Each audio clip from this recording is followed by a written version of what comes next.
I think we'll start now. Will be continuing to come in over the next couple of minutes, but we have a full agenda this afternoon, so we'll begin. Good afternoon, everyone. I'm Jeff Thale. I'm a Cuba and Central America analyst, the former president of WOLA, the Washington Office on Latin America. This program is entitled No Hay Negocio, the impact of U.S. sanctions on Cuban entrepreneurs. It was organized by ACERE and its member organizations, the Alliance for Cuban Respect and Engagement. It's co-sponsored by Puentes de Amor, by CAFE, Cuban Americans for Engagement, by the Center for Democracy in the Americas, by WOLA, and by the Latin America Working Group. So thank you to everyone involved in organizing and co-sponsoring this. Before we do anything else and look at the agenda, a couple quick housekeeping things. This session is being recorded. It's also being live streamed, I believe, on ACERE's YouTube page. And we have translation available in both English and Spanish. Jimena and David are our translators, and let me give them a second to explain how the translation works. Hello, everyone. Can you hear me? Please, to activate your interpreting feature, please click on the globe on your bottom right-hand corner. If you need interpreting in English, Spanish to English, please click on the English channel. And if you need interpreting in Spanish, English to Spanish, please click on the Spanish channel. Hola, buenas tardes. Mi nombre es Jimena Bustamante. Nosotros somos miembros de la cooperativa Radiet Consulting y como mencionaba mi compañero, les vamos a dar instrucciones sobre cómo utilizar el feature de interpretación. En cuanto se active este feature, ustedes van a poder ver un globo en la parte inferior derecha de su pantalla. Por favor, selecciónenlo. Si ustedes no son bilingües, es decir, no hablan español e inglés, pueden elegir la opción de escuchar toda la conversación en inglés, si escogen el canal en inglés, o escuchar toda la conversación en español. Si son bilingües, se pueden quedar en el cuarto principal. Gracias.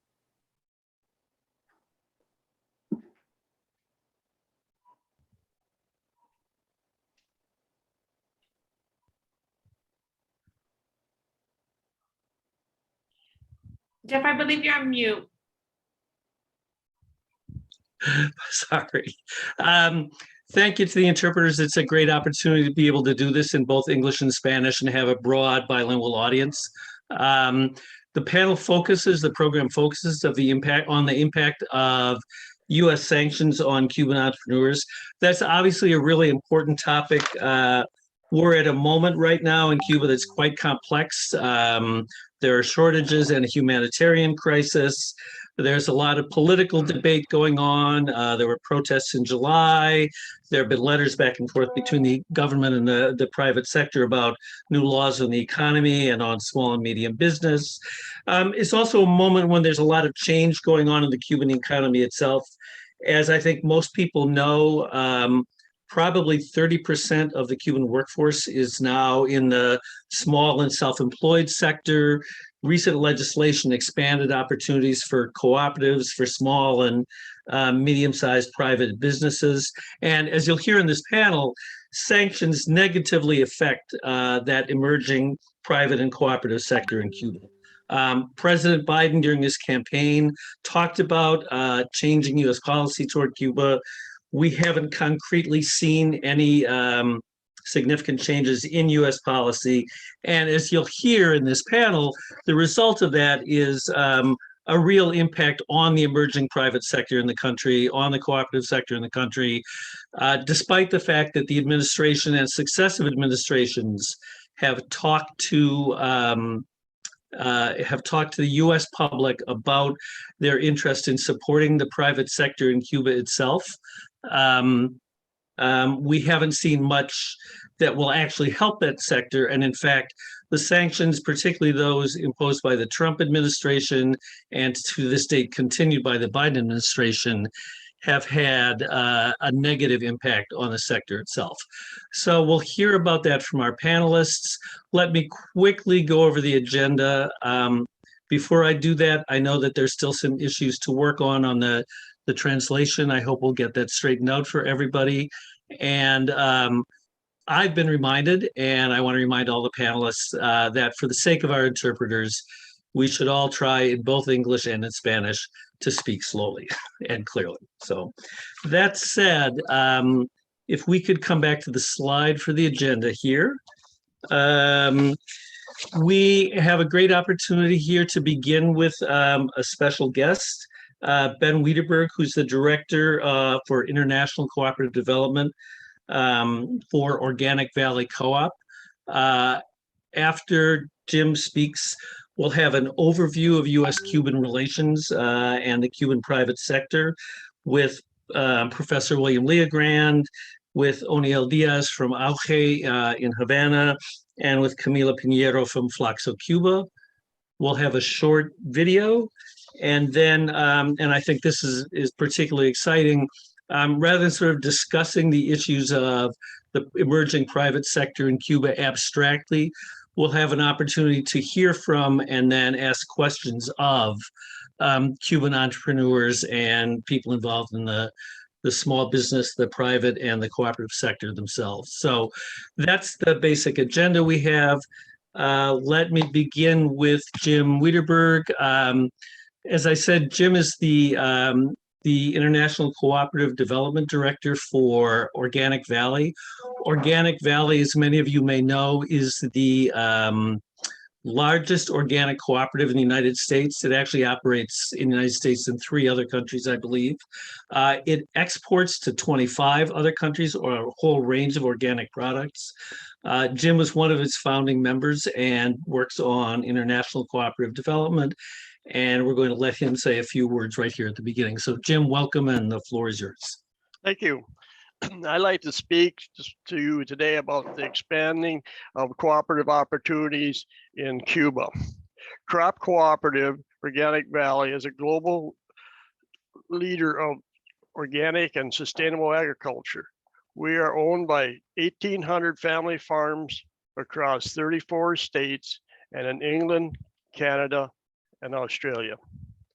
Part of our mission is for farmers to sustain themselves in global competitive markets.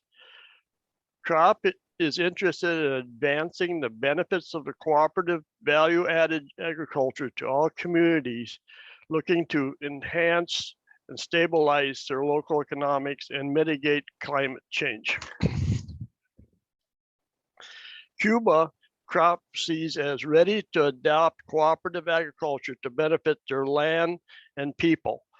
However, before the United States can begin providing support to Cuba, and in particular, barriers that were recently reconstructed need to be removed. During President Obama's administration, policies included in efforts to decentralize Cuban agriculture sector. President Obama also allowed travel to Cuba for educational purposes. At this time, Crop Cooperative founder, myself, Jim Wiedeberg, was involved in hosting organic cooperative development representatives from Cuba to learn about how to make the cooperative model work for them. Because of the Obama administration policy, I was able to continue that work in National Cooperative Business Association, CLUSA International, sponsored trip to Cuba. NCBA CLUSA is a US organized working on their mission to develop, advance, and protect cooperative enterprise by leveraging the shared resources of the cooperative movement. This type of education would be valuable in Cuba, which possesses thousands of acres of unused land. That this unused acres could be captured back into organic production for the needs of the Cuban people.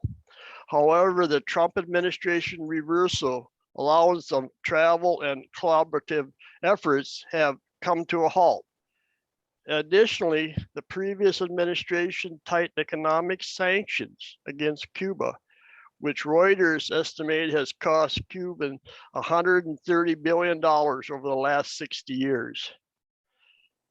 Before meaningful collaboration can occur, The previous administration's policies must be reversed to restore the forward-looking approach of the Obama administration.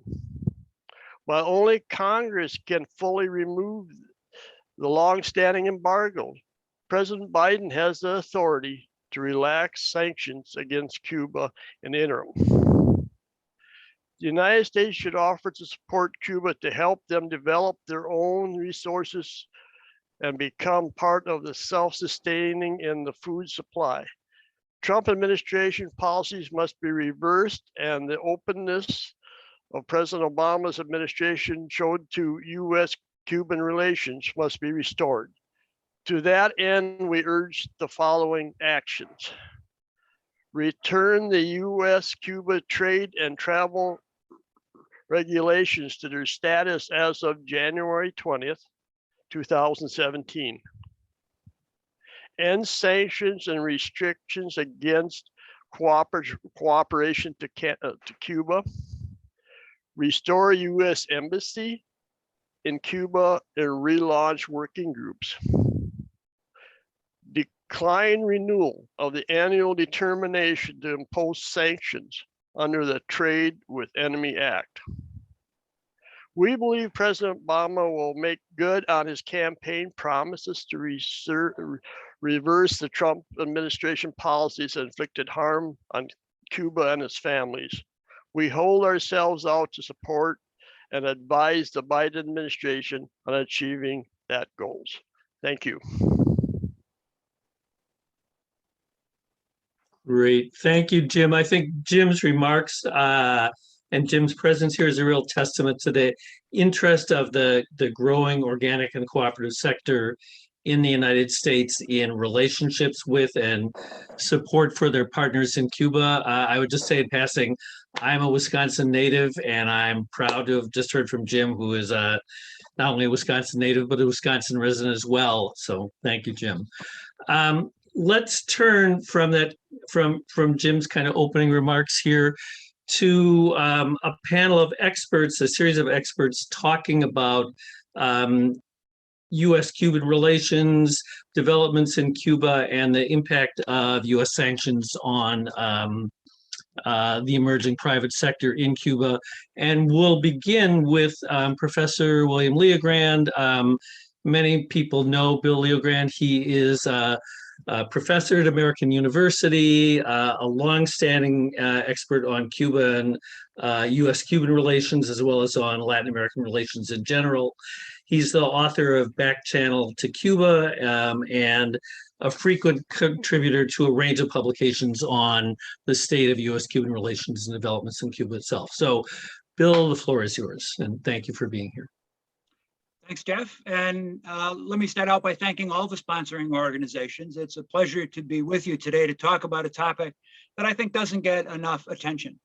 So most of the people on this call, I'm sure, are familiar with the fact that during Obama's presidency, and particularly the last 2 years of it, the Cuban small non-state sector experienced really rapid growth.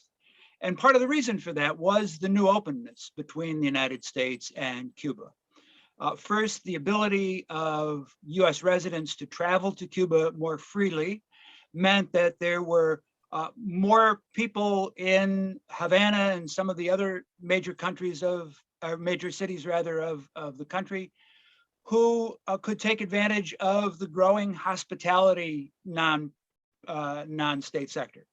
The restaurants, the B&Bs, the tourist guides that were operating privately, and so on.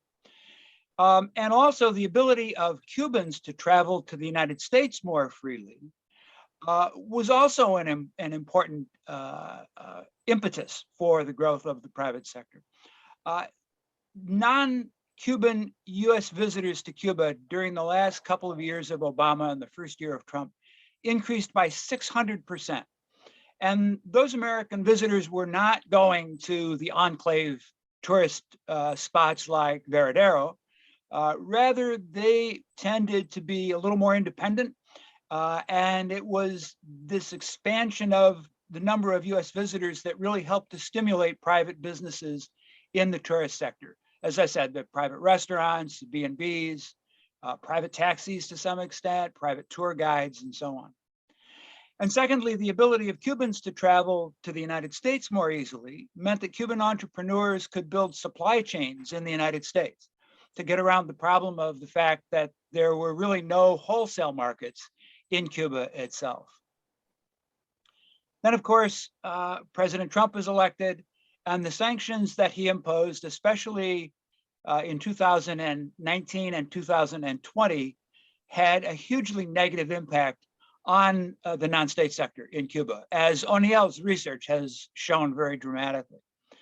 So businesses that were serving US visitors directly were really hurt by Trump getting rid of the category of people-to-people travel, which was, of course, the category that most non-Cuban American US visitors were using. So that drastically reduced the number of US visitors and reduced the market that was available to all of those non-state hospitality sector businesses in Cuba. Secondly, the loss of revenue to those businesses had a negative multiplier effect in Cuba, because it wasn't just those businesses that were hurt themselves, but it meant that their employees had less income, and therefore there was less demand for the non-state sector businesses that were serving their Cuban customers.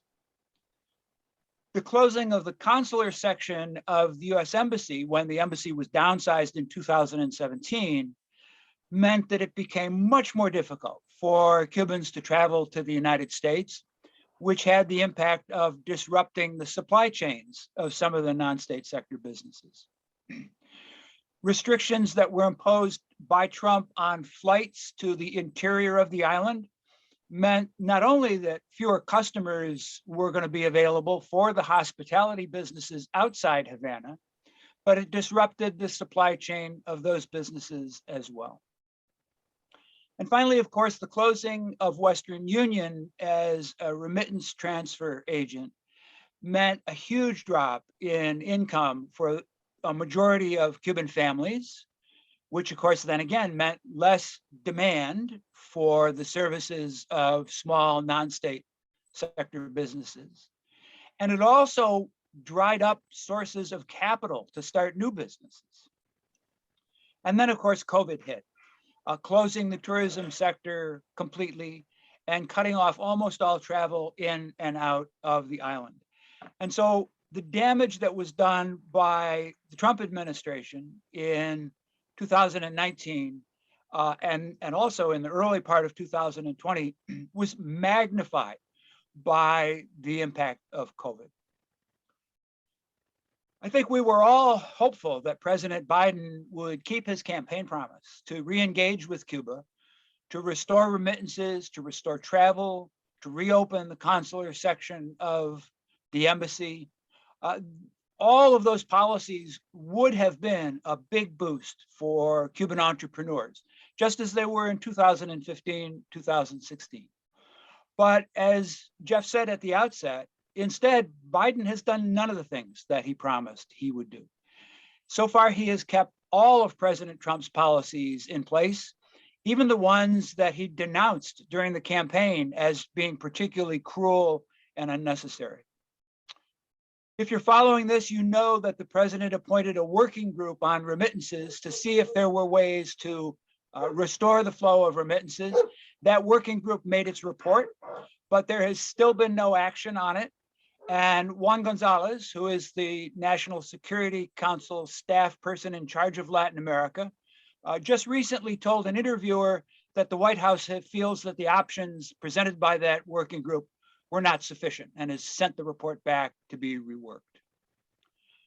I think, unfortunately, we can really only conclude that the Biden administration has embraced Trump's strategy of regime change by trying to starve the Cuban people into submission. There are debates about whether that is primarily a result of domestic politics, the politics in South Florida, the power of Senator Menendez as the 50th vote for Democrats, for anything Democrats want to do in the Senate, or whether it's whether the demonstrations on July 11th have revived the pipe dream of regime change that has been so often at the heart of US policy over the past 60 years. I do think that at least some people in the administration saw July 11th as the beginning of the end for the Cuban government. That, of course, is something that the United States has been trying to achieve for over 60 years, ever since President Eisenhower cut the Cuban sugar quota back in 1960. It's a policy that won't work now any better than it's worked over the past 60 years, but it's doing terrible damage to Cuban entrepreneurs who could, if they were given the chance, be one of the most dynamic sectors of the changing Cuban economy. And with that, I'll turn it over to the next speaker. Oops, great. Thank you, Bill. Bill had a number of important and kind of provocative remarks there. I think all of our speakers will. If people have questions, we will have a question and answer period at the end.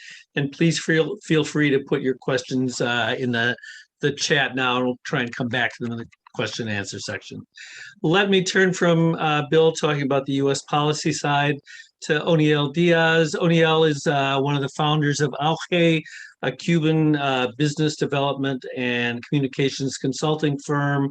He's been involved in working with the development of both state enterprises and the private sector in Cuba for more than a decade. Does some really important work surveying businesses and the cooperatives in Cuba about the impact of U.S. sanctions. And so let me turn it over to Oniel to talk about the impact of U.S. sanctions on the private sector in Cuba and the changing dynamics there. Thank you, Jeff, for this introduction. I'm very pleased to be here today, sharing my views about the topics that we are discussing in this panel.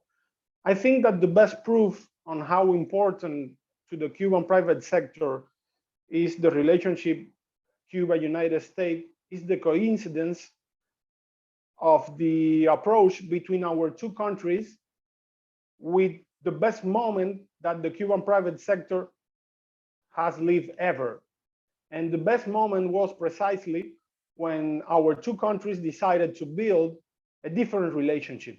Those years between 2014 and 2016, when the Cuban government and the American government decided to build a common ground to work towards a normalization of relationship between our two governments and our two countries. That moment, as we have been hearing in this panel, was a moment where the private sector was allowed to fastly develop, to fastly grow.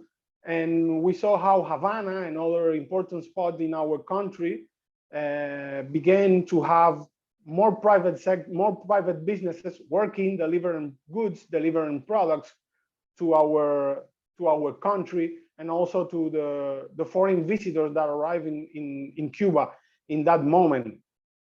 So there's no way to understand that there is a real determination to support the private sector in Cuba if there is no remittances, if there is no travel between our two countries, and if there is not normalization between Cuba and the United States. Those are normal conditions that not only all the economical actors demands, needs in Cuba, but also the private businesses. And as I said, the best proof was those years back then. Also, you have to take into consideration that the economical reforms that the Cuban government is putting forward in the last years, opening a big space to the private sector in the national economy, are strongly limited by the embargo because of the abnormal conditions that the embargo means. The private businesses will have to face the same limitation, the same impact of the sanctions that the state-owned company has to face on their life, on their trade abroad and also inside our country. You cannot understand the Cuban economy as limited spaces.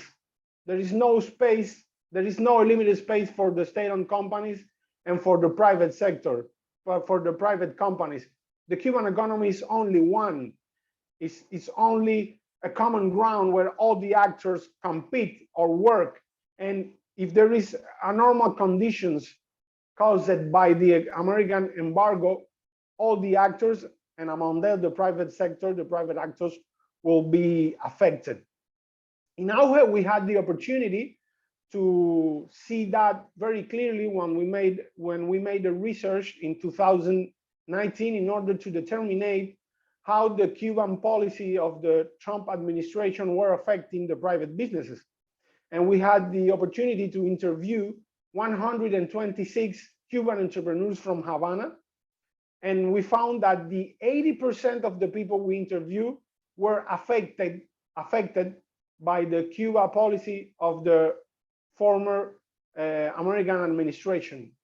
And that's a big number that clearly states how we need normal relationships in between our two countries. And another key finding was that when we asked the Cuban entrepreneurs the first recommendation they would do to the Trump administration in order to create or in order to really support the private sector, the number one option was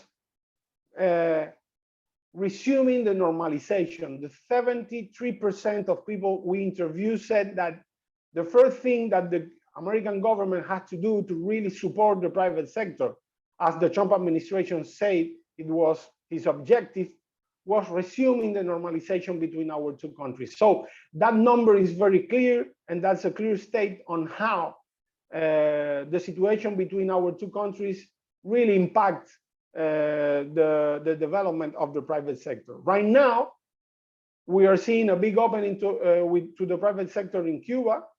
In the last 2 months, the Cuban government has approved almost 400 small, medium private enterprises, which is a wide, big, and historical opening to the private sector in Cuba. There is more than 1,000 submissions to create this kind of actors. There is more than 5,000 cooperatives working right now. The private sector gathers 1.4 million Cubans working on it, the 33% of the labor force of our country. And we are seeing how we are finding new businesses in new activities that talks very clear on how vital is the private sector despite the context we are living right now, which is the worst, I must say, a context determined by the COVID, by the sanctions of the American government, and also by the limitations on the economical reforms of the Cuban government that is advancing, but there's still a lot of limitation to be overcome. And we can talk about that maybe on the questions and answer of this panel. But we are living a big opening, and all these reforms, I want to finally end with this idea, are strongly limited by the American embargo. I mean, the Cuban government is making a historical step in terms of economical politics on the worst context. I agree with that, but the real outcomes of that will be also limited by the current Cuba policy of the Biden administration.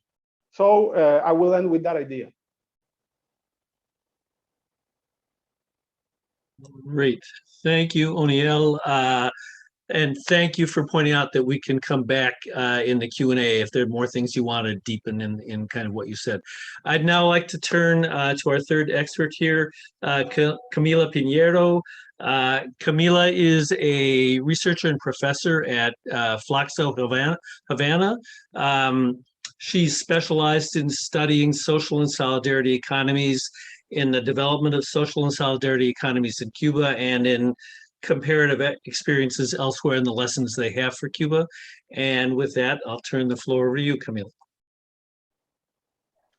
Thank you, everyone, for being with us here today.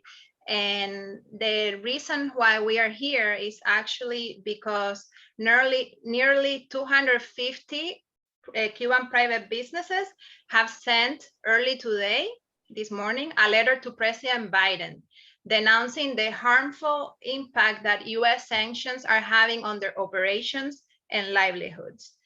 And in short, this letter urges the Biden-Harris administration to do two things, which is not that easy, but one is to work with the US Congress to lift the embargo. And the second is to take immediate action to reopen remittances, travel, the embassy in Havana, and travel, and Cuban capacity to do international travel, which means removing Cuba from the list of countries that sponsor terrorism. These last are only 4 of the most damaging sanctions out of more than 240 sanctions put in place by the Trump administration. This letter was crafted by a group of Cubans in the private sector, including some of the speakers you will hear today. It was open for signatures only on October 18th, and in less than 3 weeks, we were, and only via word of mouth, we were able to have 247 private businesses endorse with their signatures. This includes 195 entrepreneurs or self-employed, 21 of the recently created private business SMEs in Cuba, and 14 cooperatives. They work in a wide range of economic activities, including hospitality, manufacturing, technology, and agriculture. To date, this is the most significant effort by Cuban entrepreneurs and private business owners to have their voices heard by any US administration.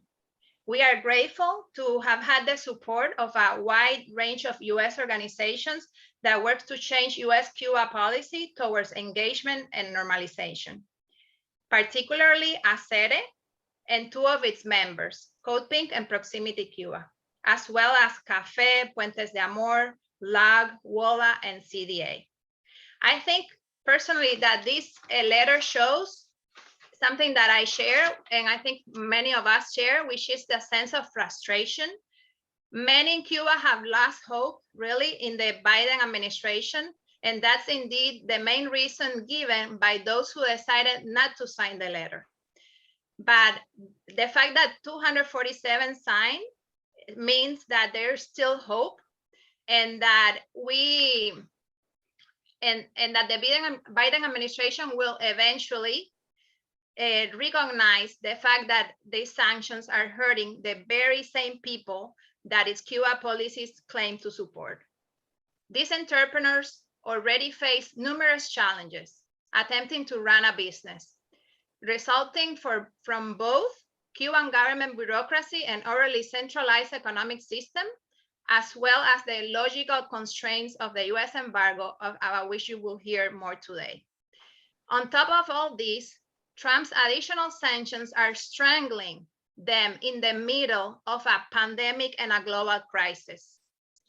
Regardless of how you feel about the Cuban government, everyone should agree that the Cuban private sector should play a larger role in growing the economy in Cuba, raising living standards, and helping put US-Cuba relations back on a path toward normalization. Thank you. And now we will see a video that was done recently. So we are very eager to see it. And it's a video from one of the entrepreneurs, the business owners who signed the letter. So let's watch. Thank you so much. Before we jump to the video itself, just to remind everyone, there's a note in the chat from the interpreters to make sure people know how to get on to the right channel in either English or Spanish. I really want to underscore the importance of this letter itself.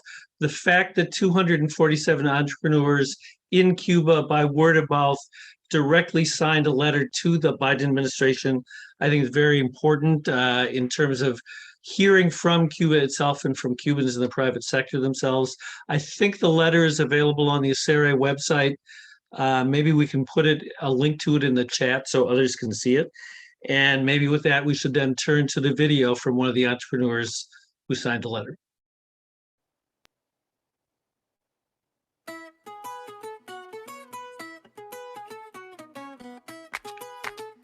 Mi nombre es Pedro Tejeda Torres, soy copropietario del restaurante Café Ajiaco, un restaurante que está ubicado en la comunidad de Cojímal, al este de La Habana. Y nosotros tenemos aquí una amplia zona de destinos turísticos aquí, de mucha playa, mucho sol, envidiables para el mundo entero, con todos los recursos naturales que son únicos de este país del Caribe. Nosotros mismos en una temporada de turismo, digamos en el 2018 o 2019, teníamos 35 empleados aquí, o sea, 35 familias que tenían una garantía de sostenibilidad económica, producto bueno que nosotros protegemos mucho aquí a la empleomanía por ser la base del desarrollo del negocio como tal.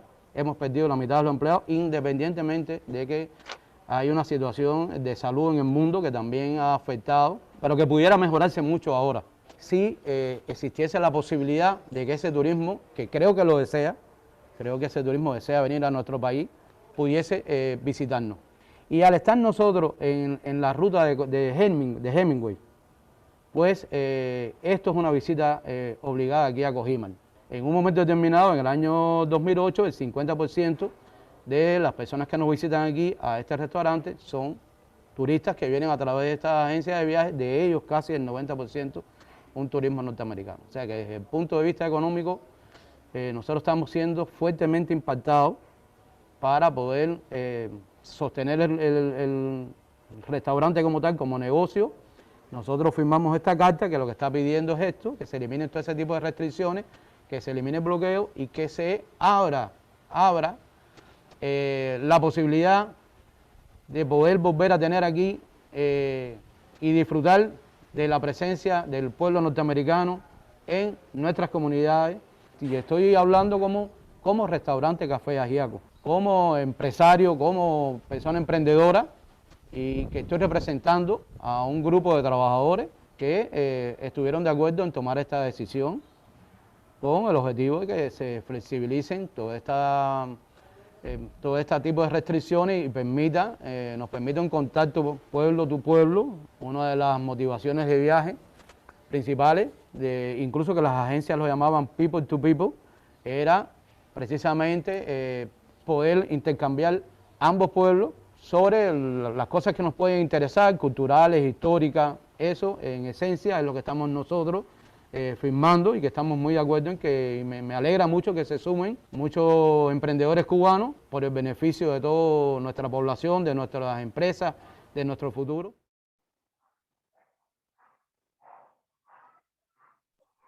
Great, thank you. That's great. I hope that many people on this on the Zoom program here have actually been to Cuba, have been to Cojimar, and have been to Café Ajiaco. And with that, we're actually going to turn to hear more directly from Cuban entrepreneurs themselves. I think one of the really important things about this panel is that rather than talking about it from a distance, we're actually able to hear from three entrepreneurs, I think all of them in Havana at the moment. We're going to have a sort of roundtable discussion with Adriana Heredia. Adriana is one of the founders of Beyond Roots, which does Airbnb and tourism about Afro-Cuban culture and the Afro-Cuban society in Cuba itself, along with Adriana. And Adriana actually as well runs a small business selling Afro-Cuban products in Havana Vieja. And on the side, I guess, is a professor of economics at the University of Havana. So quite a diverse background. We also have Viviana Sanchez. Viviana is one of the founding members of the Acerco Cooperative, which provides legal and consulting advice to both state enterprises and businesses in the emerging private sector in Cuba. Acerco itself is a cooperative. And finally, Carlos Miguel Perez. Carlos is one of the founding members of Defleina Software. There are more than 40 software developers who are part of Defleina. They provide services to the emerging private sector, to the Cuban state sector, and to businesses abroad from their base in Havana. And they just recently, under the new legislation in Cuba, I think were the first business incorporated under that legislation. So we're grateful to have all of you here. And I think the way to do this is to pose some questions and let each of you kind of take an opportunity to speak and to respond. And if you want to take a minute to talk about each of your own areas of business and work and what you do, that'd be great. So let's just start off. I think the first question is kind of the clearest and most obvious one. If each of you could say a little bit from your perspective and from your work experience, how have sanctions, how have the Trump sanctions, which have continued under the Biden administration, impacted you and the business or cooperative you work in? So let's start with Adriana. Well, first of all, to say that I'm really grateful to have the opportunity to participate in this debate. For you to have some context, I am the CEO and co-founder of Beyond Roots. Beyond Roots is a business focused on promoting Afro-Cuban culture, and we work in two different lines. One of them is directly related to the tourist activity in the island. We organize educational and immersive experiences for those people that come to Cuba and want to learn more about Afro-Cuban culture. And in this sense, the first thing that I want to say is that thanks to the flexibility that came with Obama's administration, I had the opportunity to become an entrepreneur. As you were saying, I'm coming from an academical background, and I never pictured myself as a businesswoman until I had the perfect context in Cuba to jump on it. So thanks to that flexibility is that Adriana became an entrepreneur, and that's an important fact. How our business, how Beyond Roots has been affected by the blockade, by the embargo. First of all, to say that the travel bans, the travel restriction that came with Trump's administration, linked to the prohibition for the cruise ships coming to Cuba and so on, were affecting significantly the more profitable area of our business, that was the one linked to the tourist activity. And it was not only the more profitable activity for us, but also the one that generated more jobs in our community. Related to that line, we were having 22 people that right now, not only because of the embargo, but also because of the pandemic, are not working anymore. So that was one of the main restrictions we have faced. As a second thing, the impossibility of processing direct financial transactions between the US and Cuba is something that has been very, very negative for us, since we need to use third or intermediaries in the financial change in order to process all these financial transactions, which at the end, what determines is that our financial or our economical margin is completely reduced. In the other side, every time we need to get supplies for our business and so on, we are not able to use PayPal. We are not able to use any financial platform that allow us to buy outside. We don't have a whole market here in Cuba, so sometimes you find items in Amazon or in other big market and you don't have access to it. That also have been affecting us a lot.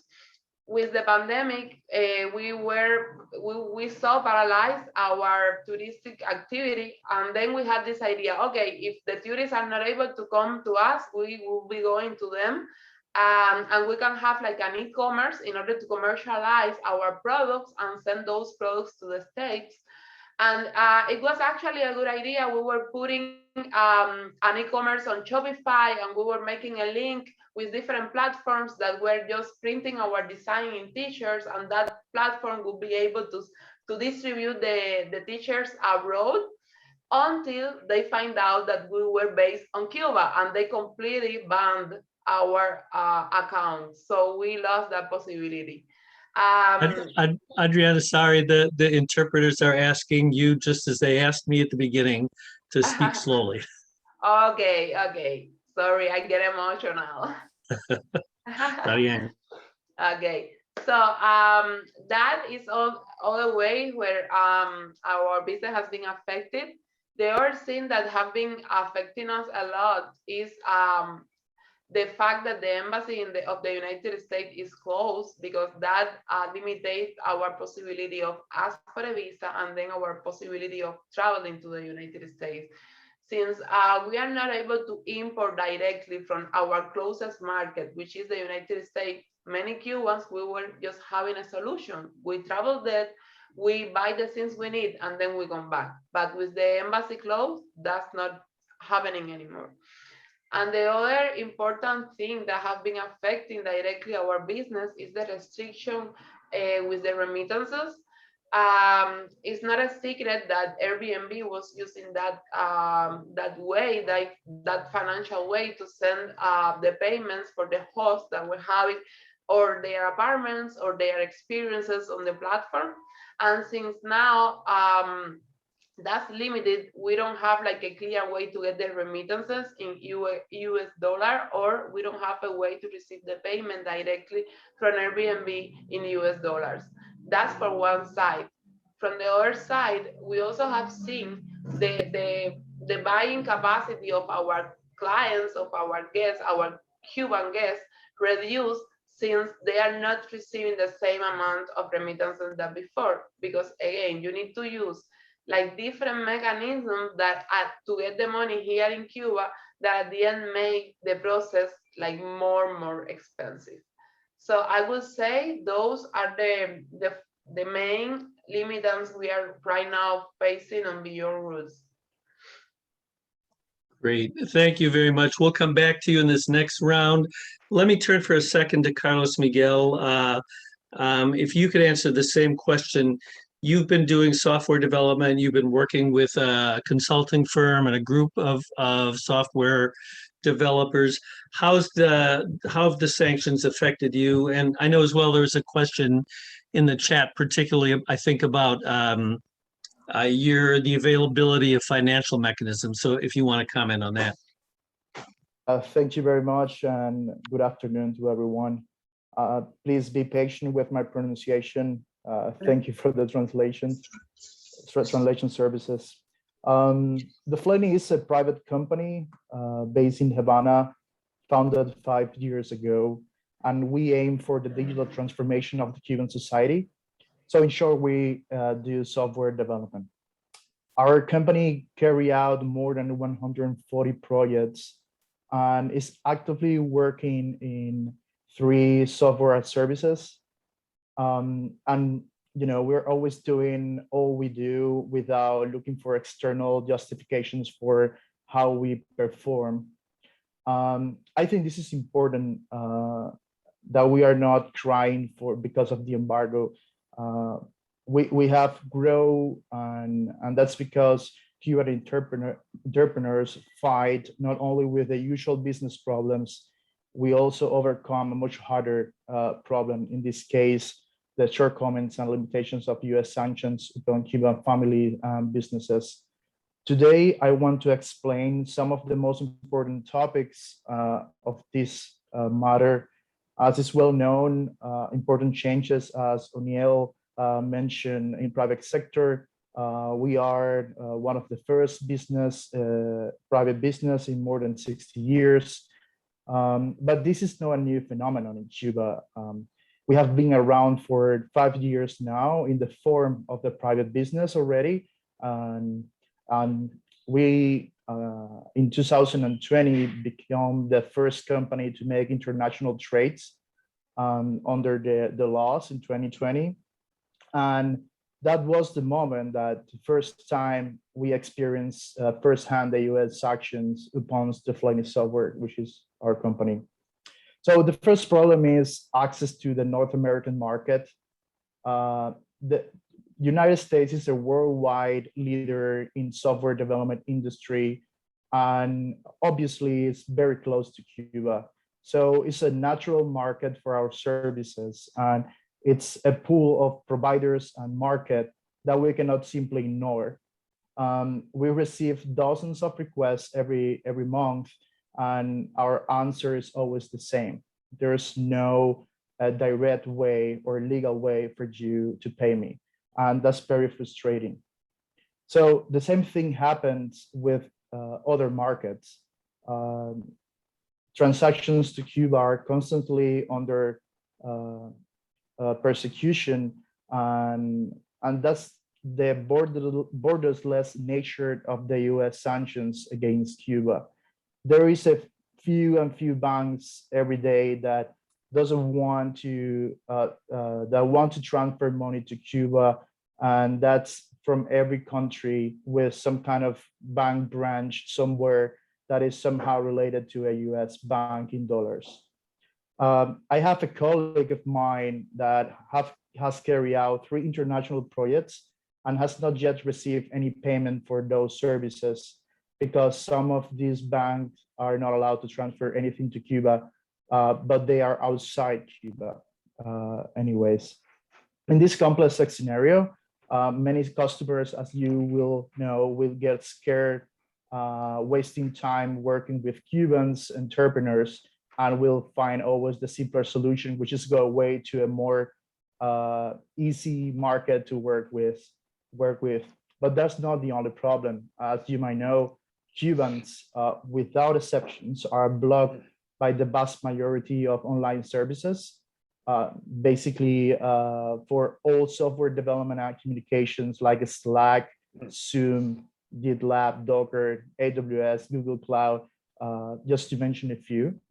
And although you might think like maybe using VPN will solve all the problems, but like, for example, being part of this Zoom meeting, which is blockaded to Cuba, so that's not the case. And I have a very interesting problem with a Slack.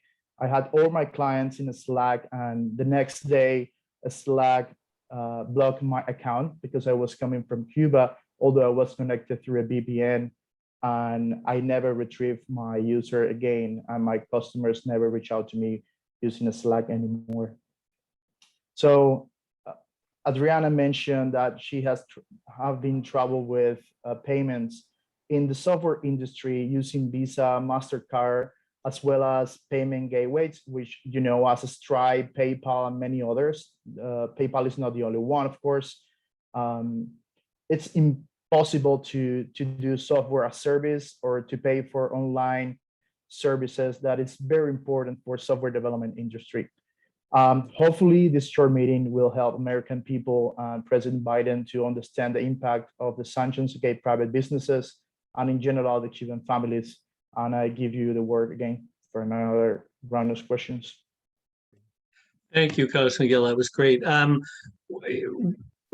Carlos Miguel was just talking about internet difficulties, Zoom, Slack, all of those services and the difficulties. And I actually think we've just seen an example of this. I think Viviana spent the last 40 minutes trying to get on here, and I'm very happy she finally, just as you're about to turn to her, was able to come on. So welcome, Viviana. And if you want to take a turn answering the question, talk a little bit about your work and answering the question, how the Trump sanctions, the ones that the Biden administration has continued, affected you and the work you do. Sí, buenas tardes ya, y un placer estar compartiendo con ustedes en el día de hoy. Sí, la pregunta sobre el impacto de las sanciones de bloqueo y específicamente a mi negocio, porque soy portavoz de un negocio colectivo. Yo las clasificaría en 2 grandes grupos. Viviana, grupos. Lo siento, Viviana, puede, sí, por la traducción, puede hablar muy, bueno, despacio, ¿no? ¿Está bien? Ya, más despacito. Okay. And so Viviana is speaking. Me quedé. Sí. Sí.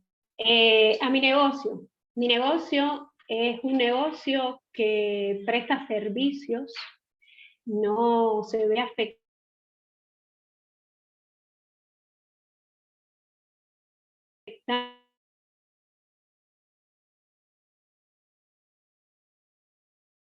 cuando median productos, las barreras básicamente tienen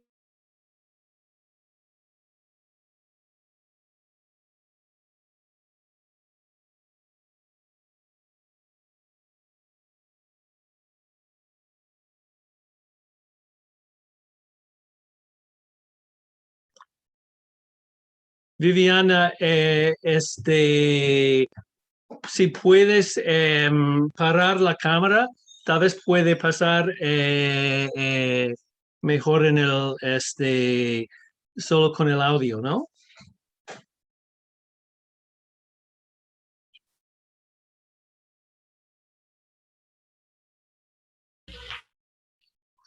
Ya.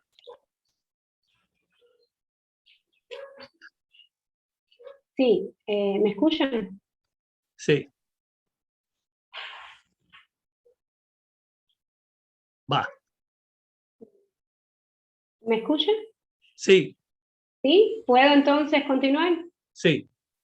Sí, bueno, ¿cómo nos afecta? Básicamente, decía que tratándose de un emprendimiento de servicios, las sanciones del bloqueo nos impactan como a otros emprendimientos desde el punto de vista material en cuestiones que en el caso nuestro tienen que ver con el acceso a plataformas de cobros y pagos fiables y seguras. Estoy pensando en pasarelas de pago de las más usadas, las más importantes, que facilitan que el comercio con Cuba y hacia Cuba sea seguro. Pero eso para nosotros es un problema. ¿Se me escucha bien así? Sí. Relacionado con este mismo tema, está desde otra perspectiva el hecho de que al ser servicios, lo que brindamos, nuestros servicios se pudieran estar beneficiando de herramientas ágiles en el entorno o el mercado de nuestros días. Y sin embargo, por los requisitos legales y técnicos que muchas veces tienen que ver con el uso intensivo de las tecnologías, eso se convierte en una barrera importante. Por demás, pudiera estarle hablando también de lo que implica el impedimento de acceso a mercados. Mercados que para la región resultan muy importantes para cualquier emprendimiento emergente, y el nuestro lo es. Y el hecho de que las tecnologías estén gobernadas por las leyes de bloqueo y regidas por monopolios de la información hace que para nosotros eso sea una barrera material infranqueable. Pero esas no son las barreras que más nos preocupan. Las barreras que más nos ocupan son las de tipo moral, las intangibles, las que hacen que el mercado cubano sea un mercado de riesgo y bajo asedio constante, y que nuestros emprendimientos, nuestros negocios no sean opción segura para muchos clientes y empresarios foráneos. Esa es nuestra mayor preocupación, porque las barreras de carácter material, de carácter moral, las intangibles, hacen que en ocasiones no se nos tenga en cuenta. Nadie que se exponga a un riesgo como el que les acabo de calificar, básicamente que pasa por las medidas de bloqueo, está dispuesto a asumir lo que representa un servicio bajo estas amenazas. Esas son las que más nos preocupan.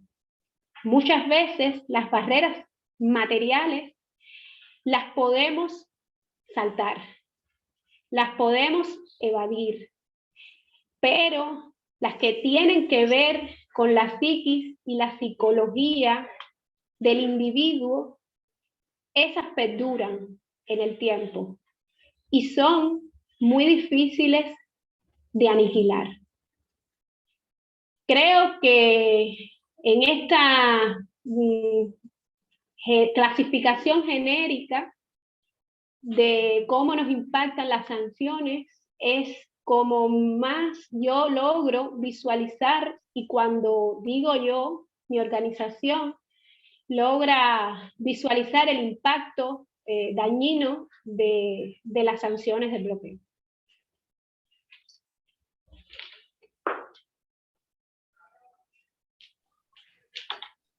Gracias, Viviana.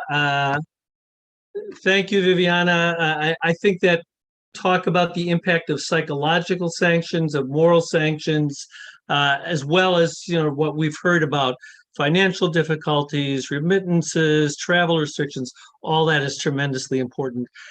We're getting a lot of questions in the Q&A, and I want to get to them. So let me do one more round with all of you and O'Neill as well, and then go to some of our questions to each of you and to our previous panelists as well. So I wonder if each of you could take a quick turn on the question of, you've just signed this letter.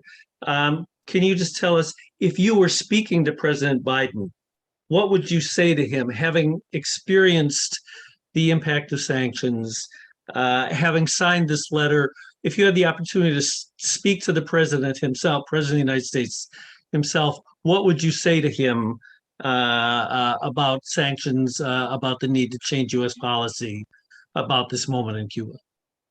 Let's start. Actually, let's start with O'Neill, since we didn't get you in the previous round. Well, thank you again. If I had the opportunity to directly talk with President Biden, I think that I will directly explain to him how the blockade, the embargo affects not only the private sector, but also the regular Cuban people, the Cuban people. And that's an important point, because of course I am a businessman, but I am also a Cuban citizen. And I not only think on terms of business, but I also think on terms of country and people, regardless where they work. If they work for a private company or they work for a state-owned company, they are deeply affected by the American blockade against Cuba. And I think that's a strong and number one point I will address to the President Biden.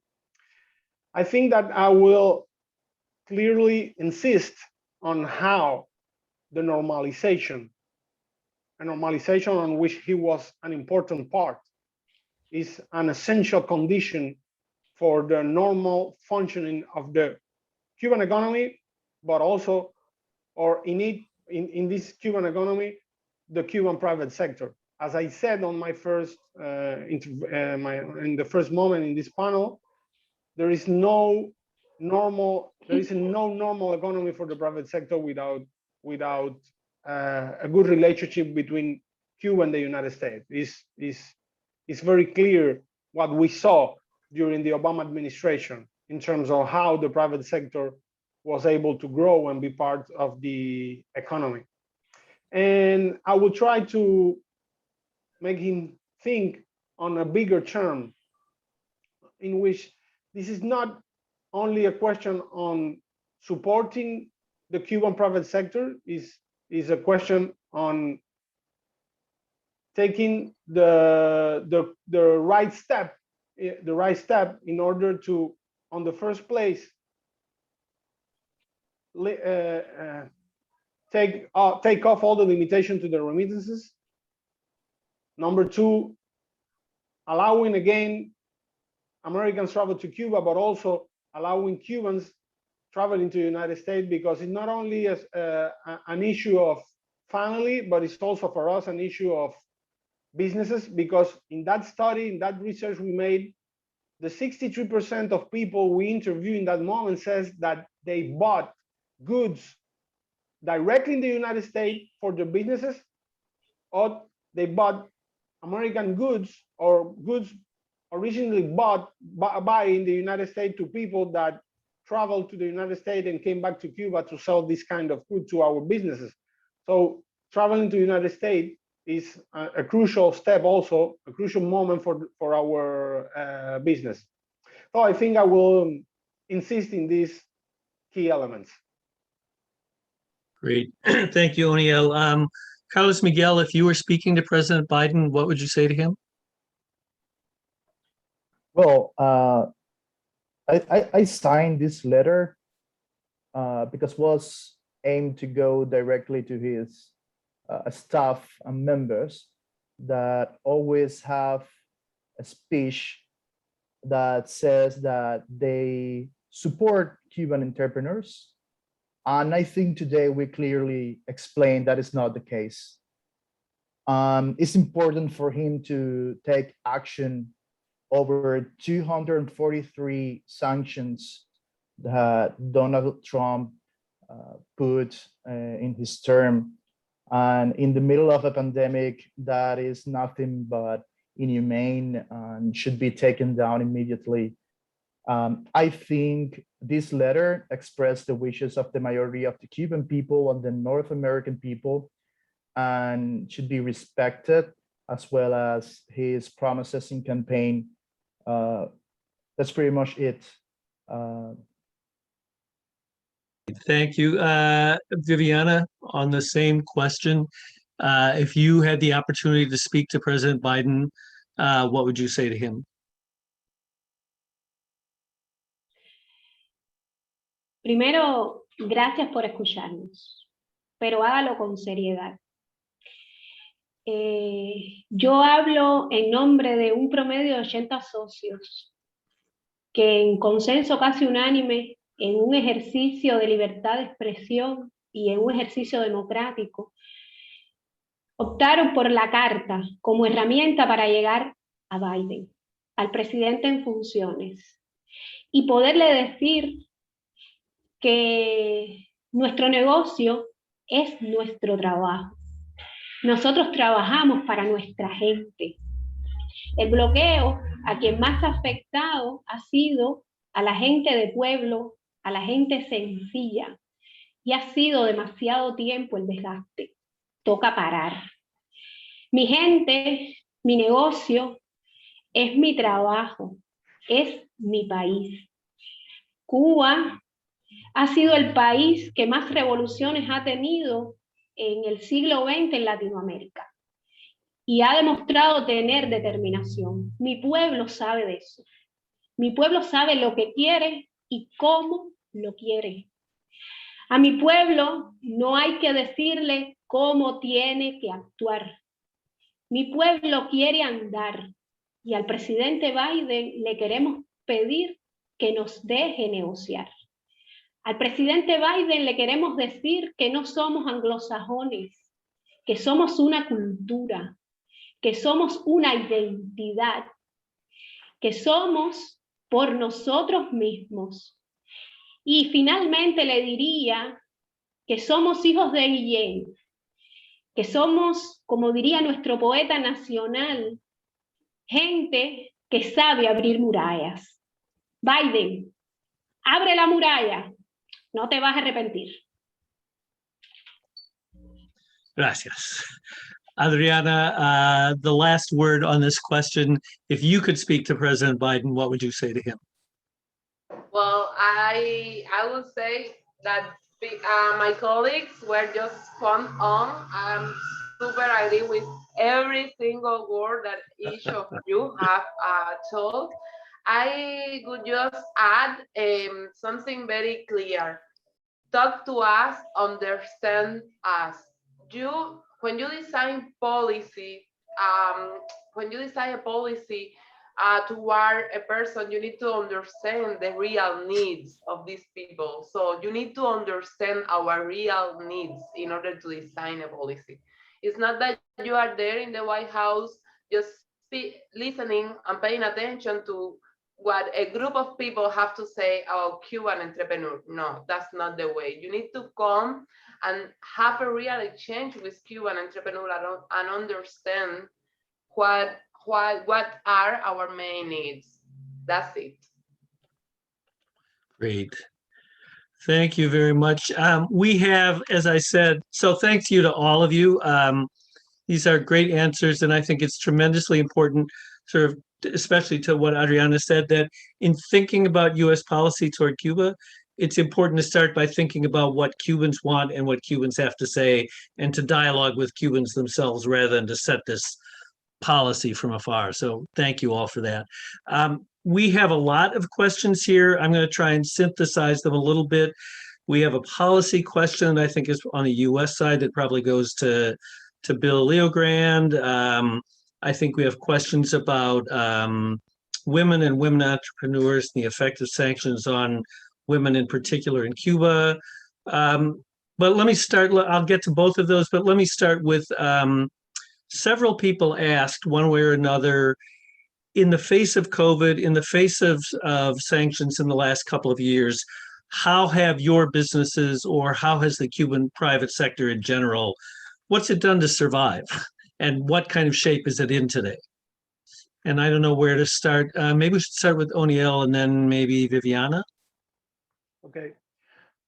Well, it's hard and uncertain to talk about survival on small businesses right now in Cuba, because, as I said before, this is the worst context we are living right now.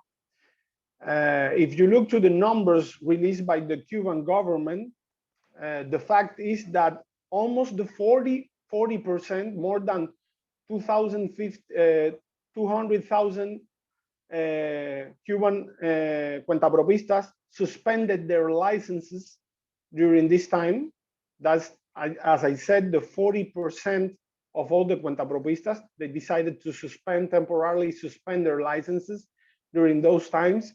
And we don't know right now, because those numbers haven't been released, how many private businesses have to close completely their activities during the last 2 years. But if you look to the Cuban streets and you try to take an idea of what really happened, you will find that mainly on the touristic spots in our country, there is a lot of businesses that right now, even if the country is going back to a normalization, they haven't been able to start again their activities. And that's very clear on how the private sector has been affected by all this COVID. The people that before this situation had only focused on foreign tourism and had to face really hard time, because reinvention of the businesses is not something that you can do really fast. You cannot jump from living or working for the international tourism to depend on the national demand, on the national clients. It takes time, it takes effort. So people that really depends on the tourism are living hard time. We have found some strategies of people facing or trying to tackle this situation. For example, people that decided to turn their businesses into restaurants or cafeterias, because right now there is a big demand on food in the country. And that's why also you found that a lot of the new SME that the government has been approving are focused on producing food, and people decided to take this difficulty we're living, and they try to go towards the production of food, and also opening new businesses in the restoration activities, restaurants, cafes. People that decided to rent their spaces or their property to national tourists instead of international tourists, because there is no international tourism in the country. And you can find interesting situation, for example, that people, houses on the Havana beaches during the last summer become very popular and very demanded by Cubans, because as you were not able to go to Varadero or to the countryside because the country was completely closed, people that in other summers with international tourists in that moment were decided to prefer to work for international tourists. Right now they decided to rent their spaces to Cubans, and it was another strategy that I found that some cuentapropistas were applying. And also, for example, going to the transportation of goods, delivery message businesses and things like that, that were people trying to take advantage of the need of this moment because of COVID. So ending my answer, hard to talk about survival. We don't know right now the real impact of COVID. I mean, in terms of numbers, because we cannot find numbers saying how many businesses had disappeared definitely, but we know at least that the 40% of the Cuban businesses decided to temporarily suspend their activities. And we have seen also people applying some strategies in order to survive. All the strategy around reinventing the businesses and trying to focus on national demand. Thank you. Let me turn to Viviana and Adriana with a couple of questions I'm going to try and put together here. A little bit following up on what Oniel said. Not only how have businesses tried to survive, but what do you think is the approach of the Cuban government toward the private sector and the emerging private sector? Is it reluctant? Is it enthusiastic? If the United States were to make an exception to the embargo specifically for the private sector, would the Cuban government respond to that? So that's a sort of general question. I wonder if the two of you could comment. And then if it's not imposing too much on you, we've had several questions in particular about the impact of U.S. sanctions on women-owned small businesses and on women in Cuba in general. So Viviana, you want to start? Perfect, I will start. Regarding to your question, I think that is actually super interesting. I see right now, despite of the embargo, that is something that really affect our business, despite of the pandemic that also have had like big negative impact in our business, I really see that the context to develop new businesses in Cuba is more favorable than 2 years ago. Every time someone asks me what is my biggest concern about being an entrepreneur, all the time I answer the same thing: uncertainty. Uncertainty, because for me it was very hard to start developing a business in Cuba. I had all this idea, but I was not clear or not really clear about the legal framework. And there were like a lot of different blanks on the, like what we call illegal situations, and you were operating most of the time in an illegal territory. But now I think that things are a little bit more clear. You have the opportunity. First of all, you don't have a list of activities that you can fulfill.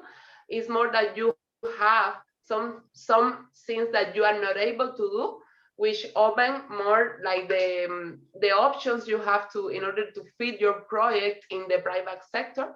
Second, you have the possibility of finally becoming in a medium or small enterprise with juridic personality and all the implications that have. For me, that's like a huge jump, for saying one way. You have another figure, which is like local development projects. And then you see also how the state is trying to create conditions, because it's not only creating like the infrastructure, but also giving you possibility to ask access to credits, not only in CUP, but also now in MLC and MLSA.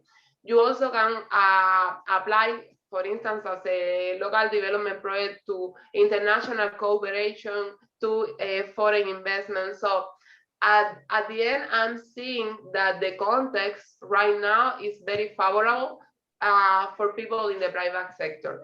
As we say, in Cuba, we are warriors, and we have this spirit of resilience that I have also seen during this pandemic. As Oniel was explaining, people have been showing like a lot of creativity. It's true that a lot of businesses have closed, but also you can see that a lot of new businesses have been developed. businesses that are approaching the responsible consumption, the sustainable fashion. You start seeing like new concepts in Cuba that before were not on the table. People is more going to practices of recycling, upcycle, in order to develop their businesses, and that's something super, super. As entrepreneur, I just see possibilities. Thank you very much. Viviana, do you want to add anything to that, or do you want to say anything about the particular impact of sanctions on women-owned businesses and women in Cuba in general?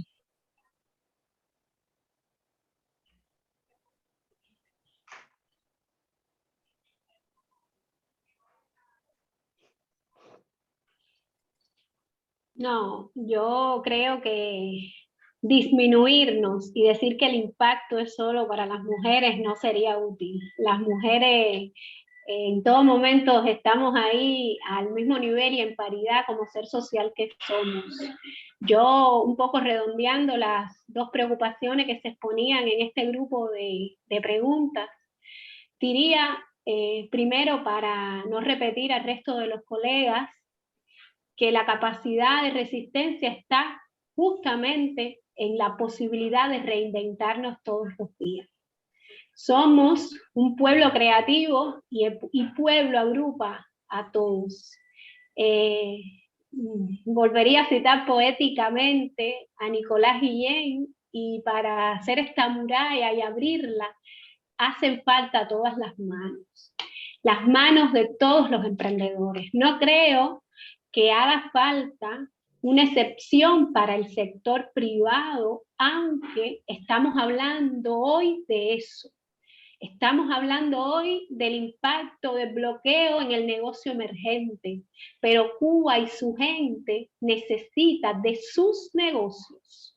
Negocios en plural, sin discriminación, sin segregación. Para que nuestros negocios avancen hace falta integración. No estamos esperando, aunque queremos que se abran las murallas, no estamos esperando eso como la solución a nuestros problemas. Y en eso también ha estado la resistencia de hombres y mujeres. Nosotros sencillamente tenemos que obrar todos los días buscando las soluciones desde nosotros mismos, pero sin obviar las realidades. Hoy estamos en un contexto en el mercado cubano nunca antes visto. Estamos en un contexto en el que se abren actores económicos antes no soñados. Aspiramos a más. Aspiramos no solo a que Biden nos escuche, aspiramos a que nuestros empresarios sean cada día mejores. Aspiramos a que nuestros emprendimientos se diversifiquen desde las tipologías legales que hoy tenemos, porque hoy podemos hablar de pequeña y mediana empresa en Cuba, que no es solamente un trabajador por cuenta propia, que no es solamente una cooperativa, que hoy podrá ser una sociedad de responsabilidad limitada, pero mañana podrá ser otra la figura con la que podamos contar. El hecho de que hoy tengamos esa flexibilidad interna nos da más fuerzas para decir, y lo digo con la certeza del sentir de mi colectivo, de mis socios, para decir que necesitamos esa igualdad de mercado dentro y fuera. No sé si con estas ideas respondí la pregunta, pero básicamente la palabra es resiliencia. Thank you very much. We're running short on time. We have a lot more questions. What I do want to turn to before I ask our panelists to say a last word, we got several questions about where U.S. policy stands, some of the efforts in Congress, the Rush bill, the Wyden bill, others to change U.S. policy. very briefly, I wonder if we could turn to Bill Leogrand to ask him to comment on that.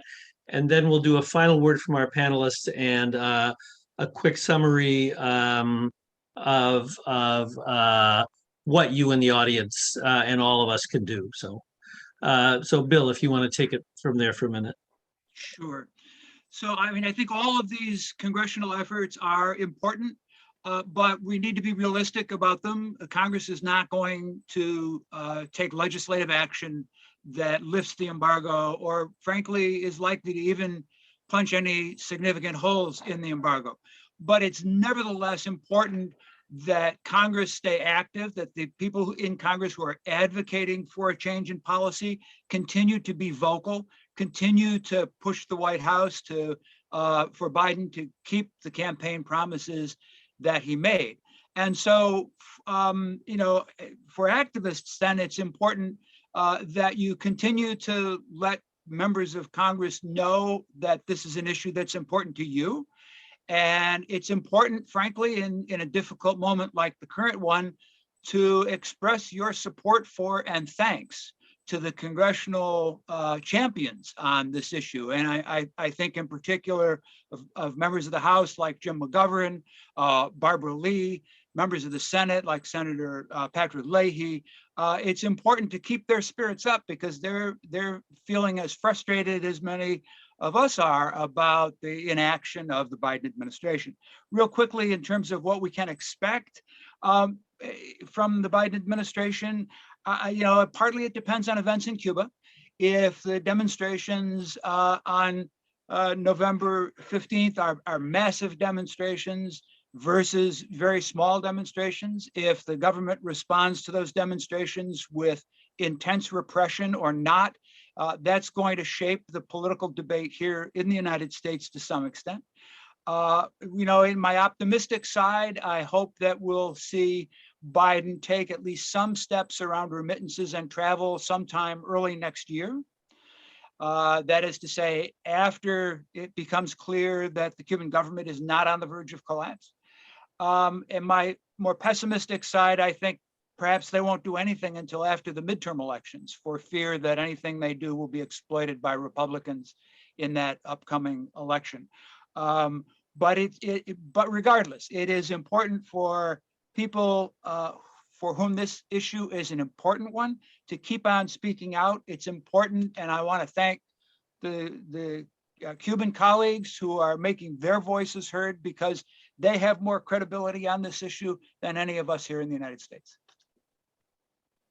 Great. Thank you, Bill. Thank you to all of us. I think we have actually run out of time. I do want to say that the voices of and this letter from Cuban entrepreneurs are incredibly important and kind of following up if we want to support the emerging Cuban private sector and make it possible for them to grow and diversify as we've heard they want to and are trying to today. There are very concrete things we can do. And let me just run through a couple of them really quickly following up on what Bill Leogrand just said. There is a Dear Colleague letter circulating in the House right now, started today, led by Representative McGovern, Representative Lee, Representative Meeks, that will go to President Biden at the end of this week. And if your representative, it calls for addressing humanitarian needs and restoring engagement with Cuba, urge your representative to sign that letter and reach out to Representative McGovern's office to do so. That'd be really important.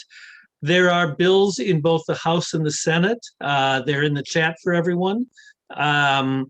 That your member of Congress ought to support as a sign of support for normalizing relations, restoring engagement, supporting the Cuban people and diverse Cuban actors, including entrepreneurs.